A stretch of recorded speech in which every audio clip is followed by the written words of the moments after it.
ሰላም እንዴት ናችሁ? ደህና ናችሁ? እኔ ደህና ነኝ፣ እግዚአብሔር ይመስገን።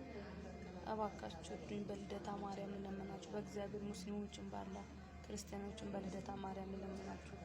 ልጄን እያየሁ ስላጣሁ ነው። በሳንቲም እጦት በእግዚአብሔር እርዱኝ፣ በእግዚአብሔር አሳክሙልኝ፣ በመድኃኒዓለም አሳክሙልኝ። በመብርሃን ልለምናችሁ። ብዙ ነገር ግዢ እየተባልኩ ነው። ጤና መድን የለኝም እና ይኸው እንደምታዩት በጣም ታሟል። በእግዚአብሔር በሳንቲም እጦት ልጄ ላጣው ነው። በመብርሃን ተባበሩኝ። በልደታ ማርያም ልለምናችሁ፣ በልደታ ልለምናችሁ። ልጄን እያየሁት ላጣው ነው። በእግዚአብሔር እርዱኝ፣ ተባበሩኝ። በእግዚአብሔር ልለምናችሁ፣ በልደታ ማርያም በመብርሃን ልለምናችሁ። ሙስሊሞችን በአላህ ልለምናችሁ፣ ባካችሁ አሳክሙልኝ። እያየሁት ላጣው ነው። ሳንቲም በማጣት በእግዚአብሔር እርዱኝ። የኔ ደስታ የእናንተ ደስታ ነው። እኔ ያዘን የእናንተ ሐዘን ነው። በእግዚአብሔር ስም ልለምናችሁ፣ በእግዚአብሔር ስም እርዱኝ። በመድኃኒዓለም ላጣው ነው። ልጅን እያየሁት በሳንቲም እጦት ልጄን ላጣው ነው።